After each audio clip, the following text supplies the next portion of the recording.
estado já começaram a gravar os programas de TV que garantem as aparições nas eleições. O senador Eunício Oliveira, candidato do PMDB, dedicou parte de sua agenda esta semana para realizar as gravações. O conteúdo do material não foi divulgado pela assessoria do candidato, alegando fazer parte de estratégia de campanha. O PMDB contratou os serviços do baiano Paulo Alves, conhecido por nunca perder uma campanha, segundo especialistas na área. O horário eleitoral obrigatório é um dos mais aguardados e que concentra o maior volume de investimentos por parte dos candidatos. O horário eleitoral gratuito começa a ser veiculado nas cadeias de rádio e TV a partir do próximo dia 19 de agosto. O tempo de TV de cada um é resultado da soma dos minutos destinados a cada partido, conforme determinação da Justiça Eleitoral. Ontem, portanto, o candidato do PMDB e também a candidata do PSB, Helene Novaes, os dois gravaram programas eleitorais.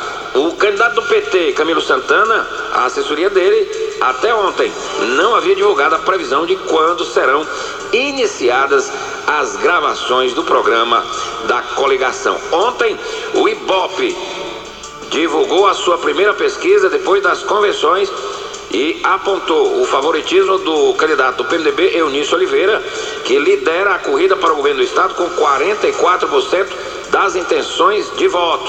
O candidato do PT, Camilo Santana, aparece em segundo com 14%. Para o Senado, a liderança é de Tasso Gereissati, candidato do PSDB e aliado do senador Eunício, que lidera a disputa ao Senado com 58% das intenções de voto. 7h12. Ele já está aí com as informações.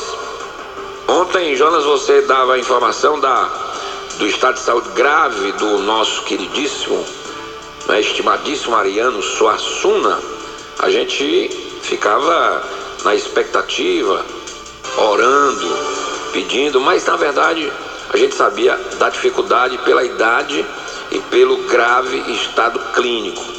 E no final da manhã de ontem, o Brasil recebeu a notícia do falecimento do grande Ariano Suassuna. Mas como ele mesmo disse numa entrevista, eu vou morrer, mas os meus personagens vão continuar vivos. Afinal de contas, a morte é a única certeza que temos. Bom dia para você, Jonas Mello. Jonas Mello com as informações. Notícias da Assembleia. Jonas Mello. Renato, bom dia a você, bom dia a Gilson Lima e bom dia aos melhores ouvintes que sintonizam na manhã indecisa desta quinta-feira, 24 de julho de 2014, Jornal da Clube. Manhã o tanto quanto nublada aqui nos atos do Palácio Adalto Bezerra, Assembleia Legislativa do Estado do Ceará. E a exibição de esclarecimentos em forma de campanha publicitária sobre os malefícios do uso de drogas ilícitas nas salas de cinema do Estado do Ceará estão sendo propostas por uma deputada aqui da Casa. A parlamentar defende a obrigatoriedade de informar sobre os malefícios das drogas, ideia contida em seu projeto de lei número 198/2013, que tramita aqui na Assembleia Legislativa do Estado do Ceará. Segundo a autora da proposta, a intenção é contribuir para o combate de um grande problema que a sociedade está enfrentando neste exato momento, que é o uso desenfreado de drogas, que está tirando o sossego das famílias e acabando com a juventude do Estado do Ceará, porque alertou a parlamentar.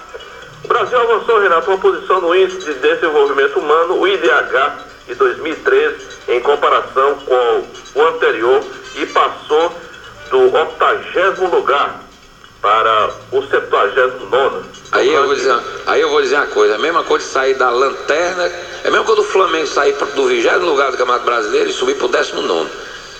No ranking das nações... O Brasil é o país número 79, meu. Nós estamos atrás do Azerbaijão. É verdade. No ranking das nações mais ou menos desenvolvidas, que reúne 187 países. O Brasil está na 79ª, ou seja, na posição 79, né? Os dados constam do relatório de desenvolvimento humano de 2013, divulgado nesta quinta-feira pela Organização das Nações Unidas. Portanto, parabéns aí para o Brasil. Pode ser que mude, né, Renato? E o vereador de Pedra Branca e filho do prefeito do município, João Albuquerque Vieira, teve prisão temporária decretada pela Justiça ontem.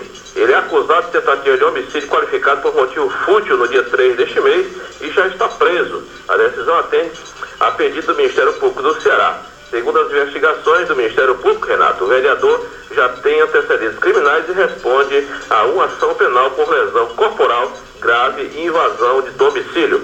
O acusado revela-se, portanto, afeito à prática de crimes violentos e hediondos, além de se mostrar ousado, andando armado, ele realmente demonstra qualquer receio em afrontar a lei e a justiça, foi o que afirmou o Ministério Público. Segundo o promotor Alexandre Pontes Aragão, a liberdade de Jeová pode trazer medo à vítima e às testemunhas do caso, dificultando os trabalhos de investigação. Ele poderá realmente ter a prisão decretada por mais 30 dias após esse mês que vai passar preso. Portanto, essa é a informação. Mas nós vamos falar que o prédio do Tribunal de Contas da União aprovou ontem, por unanimidade, o relatório do ministro José Jorge, que aponta um prejuízo de 792,3 milhões de dólares à Petrobras pela compra da refinaria de Pasadena nos Estados Unidos em 2006. O acórdão cita como possíveis responsáveis pelo prejuízo ex-membros da diretoria da Petrobras, entre eles o ex-presidente da estatal, José Sérgio Gabrielli, e outros. Eles têm 15 dias para apresentar a defesa e, a partir disso, Renato, um novo relatório será produzido pelo tribunal e poderá alterar valores devidos, incluir ou excluir nomes de pessoas apontadas como responsáveis pelo prejuízo. Agora, o Jonas, qual foi o prejuízo apontado pelo Tribunal de Contas? 792,3 milhões de dólares. Pois é, essa que é a questão para a gente ficar atento e os nossos ouvintes. O tribunal ontem isentou o Conselho de Administração da Petrobras. Aliás, aquele ministro que deu voto já foi do Conselho da Petrobras, está sendo colocado até sob suspeição. Mas um dos advogados de um dos acusados repeliu para a suspeição dele, porque ele já foi do Conselho. Bom, então o ministro entendeu o seguinte, que o Conselho de Administração da Petrobras, a quem compete autorizar o não investimento da estatal, tomou uma decisão errada, mas ninguém tem culpa, nem a presidente. Ok, decisão dele. Mas eu quero saber o seguinte, quem vai pagar o nosso prejuízo de mais de 800 milhões por conta daquela decisão equivocada numa reunião que era presidida pela então ministra das Minas e Energias, hoje presidente da República, Dilma Rousseff, que nos fez comprar uma sucata lá no Texas que não vale nada. Essa que é a questão. A pergunta a se fazer é o seguinte: quem vai pagar esse prejuízo que é nosso? É da Petrobras? A Petrobras é nossa. É uma empresa nossa, brasileira. Deve um prejuízo de mais de 800 milhões.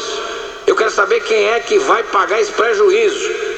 A roubalheira, a bandalheira que fizeram com essa compra dessa sucata, que é essa refinaria lá de Pasadena, que não vale nada, e a Petrobras pagou 800 e tantos milhões numa decisão equivocada do Conselho de Administração da Petrobras, que, segundo esse ministro, ninguém tem culpa. Isso é uma maravilha, né? Palmas para ele. Você sabe quem é que vai pagar essa conta, Renato? Nós. Nada mais, nada menos do que os 200 milhões de brasileiros que estão ligados, alguns com a gente aqui no Jornal da Cruz, e aqueles que trabalham de manhã, de tarde e de noite para pagar impostos nesse Brasil, de mãe preta e pai João. É lamentável a situação. Mas nós vamos falar de educação, porque o Ministério da Educação autoriza a abertura de 6 cursos de medicina. Ao todo, Renato, serão 498 novas vagas em todo o país.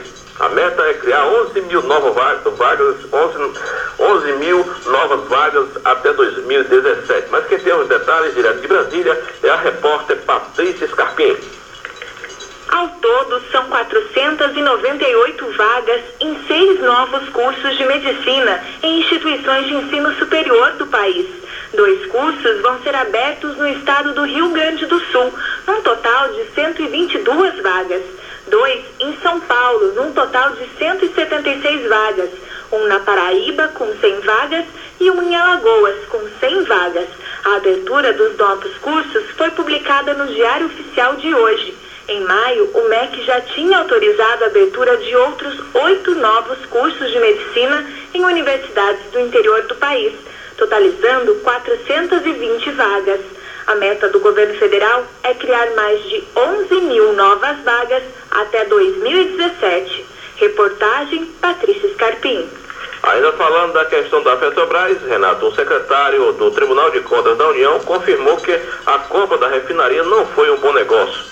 Em depoimento à CPI da Petrobras, representante do Tribunal de Contas da União, ele confirma que a compra da refinaria nos Estados Unidos não foi um bom negócio. Mas o Sérgio Gabrielli, aquele cretino que foi presidente da Petrobras do governo do Lula, que passou 4 horas mentindo aqui na Assembleia, dizendo que a refinaria do PCM ia sair, essa refinaria é uma enganação, ele disse que foi um ótimo negócio.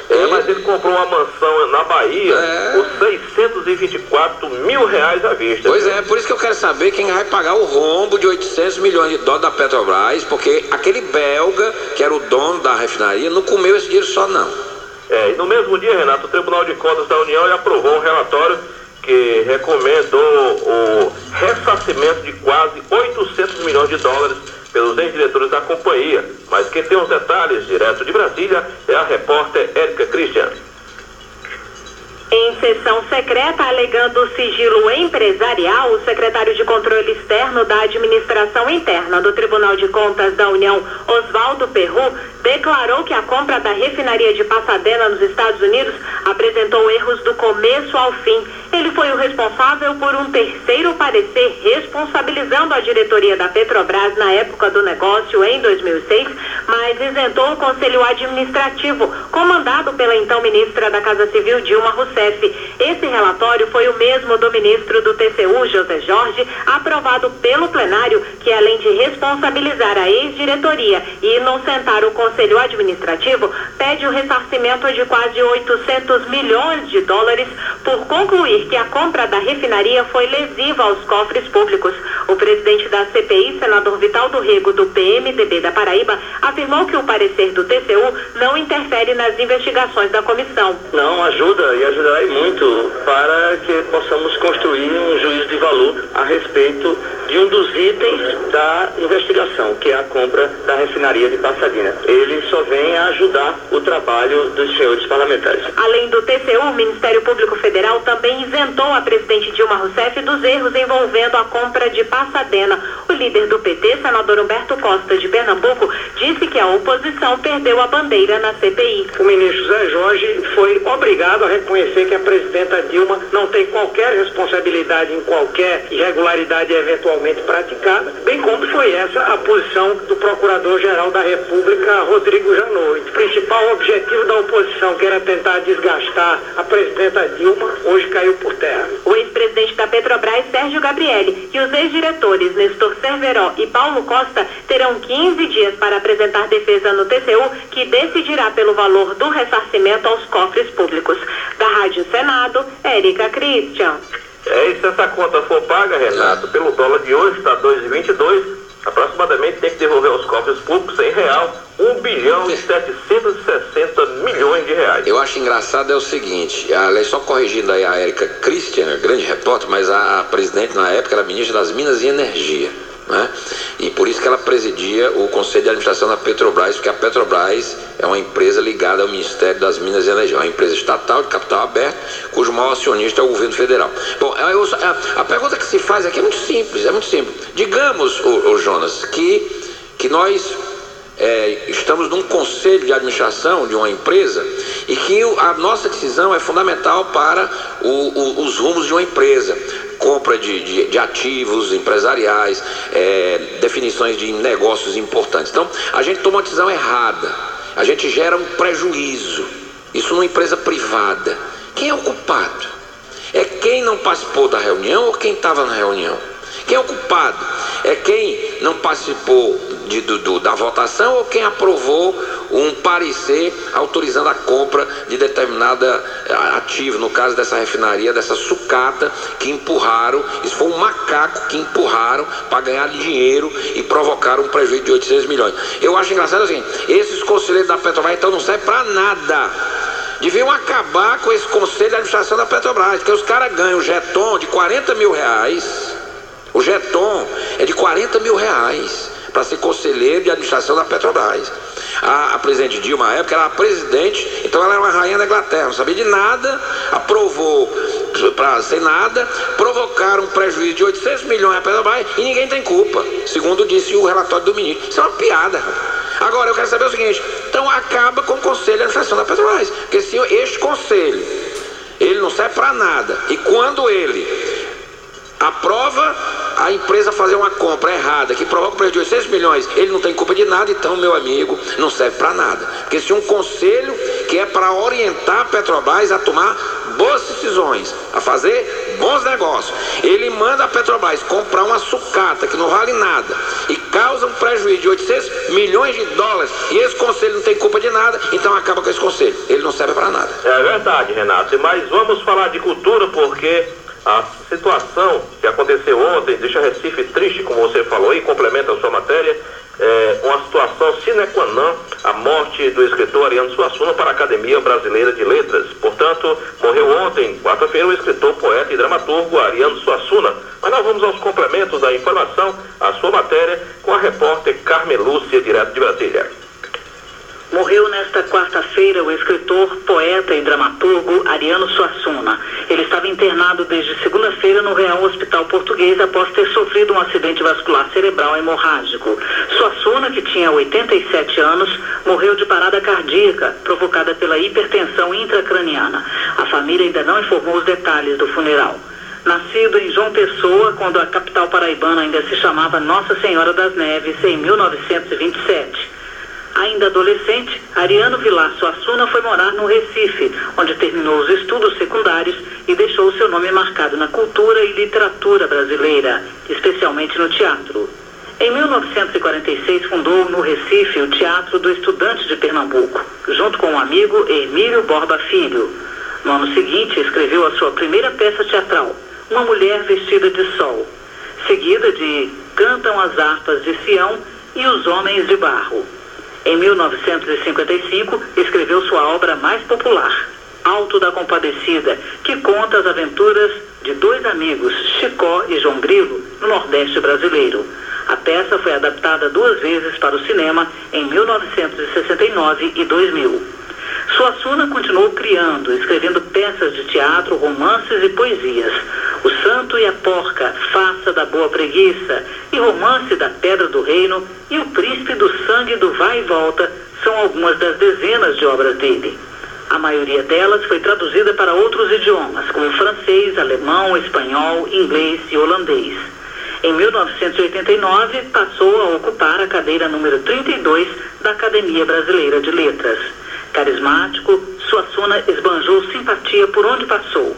Mais recentemente, apresentou sua aula-espetáculo por todo o Brasil, onde ensinou formas de arte para o público e mostrou a riqueza da cultura do país, contando histórias, causos e piadas. Suassuna mostrou ao povo brasileiro como ele é inventivo, engraçado, esperto e interessante, e provou que não existe nada ao lado de lá das fronteiras que possamos invejar. Com informações da Agência Brasil, de Brasília, Carmen Lúcia. Renato, e o velório do escritor ocorre no Palácio do Campo das Princesas, no Recife. O sepultamento está previsto para as 5 da tarde desta quinta-feira, no cemitério Morada da Paz. O Palácio do Campo das Princesas é a sede do governo pernambucano. Exatamente, a informação é que até às 11 horas o corpo do escritor ficará com visita de parentes e pessoas mais próximas. A partir das 11 horas até as 5 da tarde, quando acontece o enterro, com certeza as pessoas poderão dar último adeus ao homem da cultura nordestina, Ariano Suassuna, que partiu na tarde de ontem para o Campo Santo. Portanto, essa é a informação. Mas nós vamos à agenda dos candidatos para esta quinta-feira aqui no estado do Ceará, dia 24 de julho de 2014. O candidato Ailton Lopes, do PSOL, Renato, já começou uma visita ao campus do Itaperi, na UES, às 7 da manhã. Às 15 horas, uma rodada de conversa sobre a saúde mental na sede estadual do Partido PSOL. Às 16h30, ato em solidariedade ao povo palestino na Praça do Ferreira, centro de Fortaleza. Às 17h30, uma visita ao campus do Itaperi. Já o Camilo Santana, do PT, logo mais às 9 horas, faz uma caminhada no centro de Pires Ferreira. Às 11 horas, caminhada no centro de Graça. Às 15 horas, uma caminhada no centro de Alcântaras.